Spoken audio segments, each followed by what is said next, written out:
አንተ የዜማው አይነበጎ ማን ጸነሰ ከጥበብ ቤት ማን ወለደ አሳድጎ። አርቲስት ማዲንጎ አፈወርቅ ከእናቱ ከወይዘሮ ሀገርነሽ ዋሴ ከአባቱ ከአቶ አፈወርቅ መንግስቱ በ1900 ዓመተ ምህረት ሚያዝያ ሰኞ ዕለት ከቀኑ 5 ሰዓት በጎንደር አዘዞ ከተማ ተወለደ። እናቱም እንዲህ ሲሉ ተናገሩ። የመጀመሪያ ወንድ ልጄን የሳቄን ምንጭ አብራኬን ክፋይ አምላክ ሰጠኝ። አባቱ አቶ አፈወርቅም እንዲህ አሉ። ይሄ ልጅ መጠሪያ ይሆናል፣ ዋርካ ይሆናል፣ ጋሻዬ መጠጊያዬ ይሆናል ብለው ተገኔ ብለው ስም አወጡለት። ለጥቂት ጊዜ በአዘዞ ከተማ እንደቆየ እናትና አባቱ ወደ ደብረ ታቦር ይዘውት ሄዱ። ማዲንጎ በሚወዳት ደብረ ታቦር ከተማ እየተጫወተ እየቦረቀ አደገ። አርቲስት ማዲንጎ በቤተሰቦቹ እጅግ ተወዳጅና ተጫዋች ልጅ ነበረ። የእናቱን ቀሚስ እየለበሰ ሻሿንም እያሰረ ለቤተሰቦቹ የድራማ የጋዜጠኝነት ውድድር ወላጅ እናቱን ዳኛ አድርጎ ያቀርብ ነበር። አርቲስት ማዲንጎ አፈወርቅ ጋዜጣ ሲያነብ ቁጭ በቴሌቪዥን የሚያቀርቡትን ጋዜጠኞች ድምጽ ያስመስላል። እንዲሁም ቤተሰቦቹ ጋዜጠኛ ይሆናል ብለው ይጠብቁት ነበር። ማዲንጎ የራሱ የሆነ የእንግሊዘኛ አወራር አለው። ከእለታት በአንድ ቀን ጋዜጣ ብድቅ አድርጎ እንግሊዘኛ ሲያነብ አባቱ በደስታ ብድግ አሉና አንድ ብር ሸለሙት።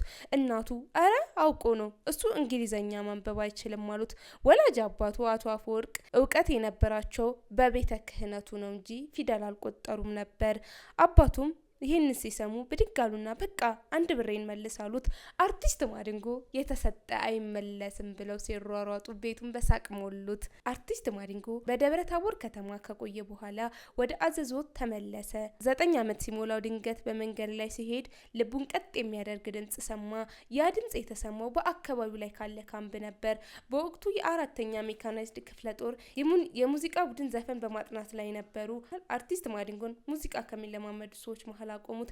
አርቲስት ማዲንጎ እንዲህ አለ። ገባው በፍርሃት ምንም ነገር አላውቅም፣ ዘፈን እችላለሁ፣ አዘፍኑኝ የሚል ቃል ከአንደበቴ ወጣ አለ። ማዲንጎ እድሉንም አገኘ። እጅግ በሚያምር ድምጽ ዘፈን ሲጀምር ከአዳራሹ ውጭ የነበሩት የ4ኛ ሜካናይዝድ የኪነ ጥበብ ባለሙያዎች ወደ ውስጥ ገብተው በጸጥታ በመገረም ሰሙት። ዘፈኑን ጨርሶ እንደወረደ ተኬ የተባለ ሰው ብድግ አለና ይሄ ልጅ ማዲንጎን ይመስላል ማዲንጎ ብሎ ስም አወጣለት። መንገድና ስም አንድ ቀን ይወጣል እንደሚባለው ተገኔ ቀረና ማዲንጎ ተባለ። ማዲንጎ ወደ ሙዚቃው ዓለም በክብር ስትቀበለው ማዲንጎ የሚለንም ስም ሰጠችው። ማዲንጎ የተሰጠውንም ስም በደስታ ተቀበለው። ከዚች ዕለት ጀምሮ መጠሪያው ሆኖ ቀረ። መታወቂያ ላይ ስምህ ማን ይባላል ብትሉት መታወቂያዬም ፓስፖርቴም ማዲንጎ ይባላል አለ። ማዲንጎ የሙዚቃውን ዓለም በደስታ ተቀበለ።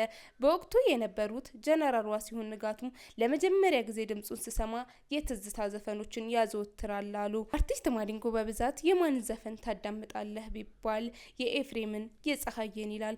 ማዲንጎ በባለሙያዎች ፊት የድምጽ ማጉያውን ጨብጦ ሙዚቃውን ሲያንቆረቆረው እጅግ ግሩም ነበር። አርቲስት ማዲንጎ ደብረ ታቦር ሲኖር ከቆየ በኋላ በዚያ የነበረው ጦር ተበተነ። ጦሩ ሲበተን ሁሉም ሲሄዱ ወደ ባህር ዳር ከተማ መጣው። ባህር ዳር ከተማም ገብቼ መብራት ሆቴል የምሽት ክበብ ገባው። አርቲስት ማዲንጎ ባህር ዳር ከገባ ጀምሮ የዘለቀ የልብ ጓደኛው ለመጀመሪያ ጊዜ የተገናኘ ነው መብራት ሆቴል። በመብራት ሆቴል 30 ብር እየተከፈለን እንሰራ ነበር።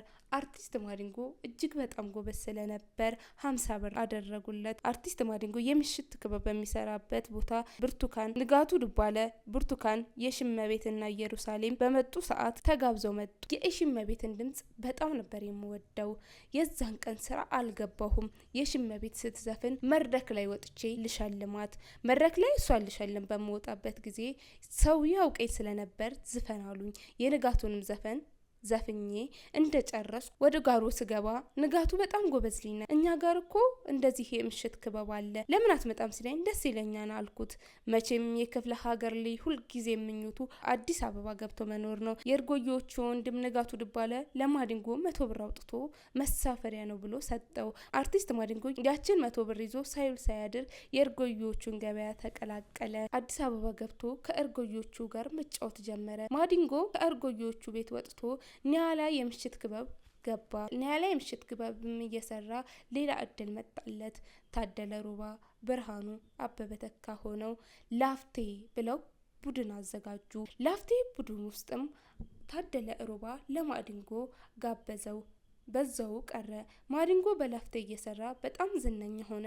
የመጀመሪያ አልበሙን ስያሜ ያጣሁልህ ከዘላለም መኩሪያ ጋር ሰራ። ማዲንጎ በስኬት ጎዳና መራመድ ጀመረ።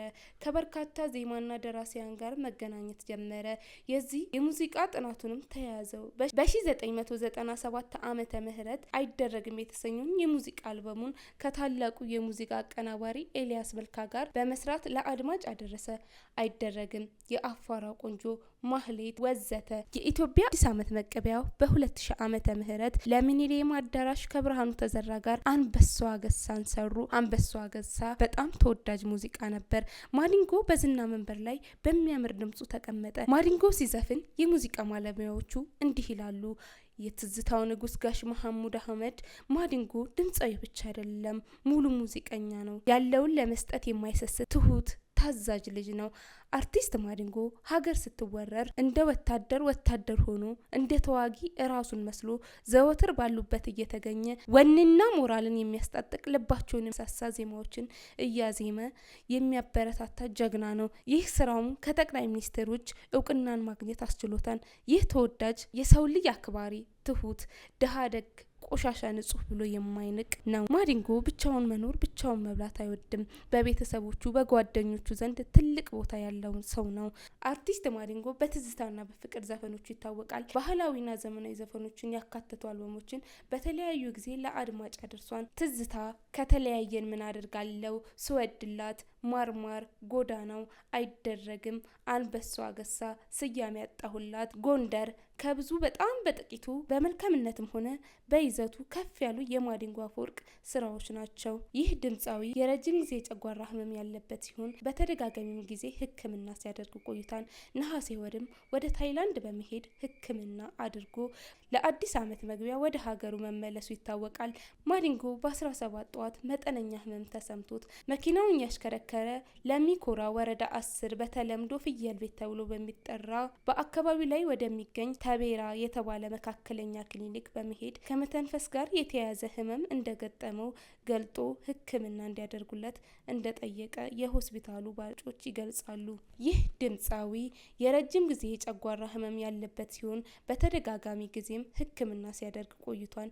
ነሐሴ ወርም ወደ ታይላንድ በመሄድ ሕክምና አድርጎ ለአዲስ ዓመት መግቢያ ወደ ሀገሩ መመለሱም ይታወቃል። ማዲንጎ በ17 ጠዋት መጠነኛ ህመም ተሰምቶት መኪናውን እያሽከረከረ ለሚኮራ ወረዳ 10 በተለምዶ ፍየል ቤት ተብሎ በአካባቢው ላይ ወደሚገኝ ተቤራ የተባለ መካከለኛ ክሊኒክ በመሄድ ከመተንፈስ ጋር የተያያዘ ህመም እንደገጠመው ገልጾ ሕክምና እንዲያደርጉለት እንደጠየቀ የሆስፒታሉ ምንጮች ይገልጻሉ። በሕክምና ባለሙያዎችም ሕክምና እየተደረገለት ሳለ ህመሙ ተባብሶ ድንገት ወድቆ ቀረ። ሐኪሞቹ ህይወቱን ለማትረፍ ቢሯሯጡም አልቻሉም። ከረፋዱ 3 ሰዓት ተኩል ላይ ህይወቱ ማለፉ ይታወቃል። የቀብር ስነ ስርዓቱም 4 ኪሎ ቅድስት ስላሴ ካቴድራል ተካሄደ። ለቤተሰቦቹ፣ ለወዳጆቹ፣ ለአድናቂዎቹ፣ ለመላ የኢትዮጵያ ህዝብ መጽናናት እንመኛለን።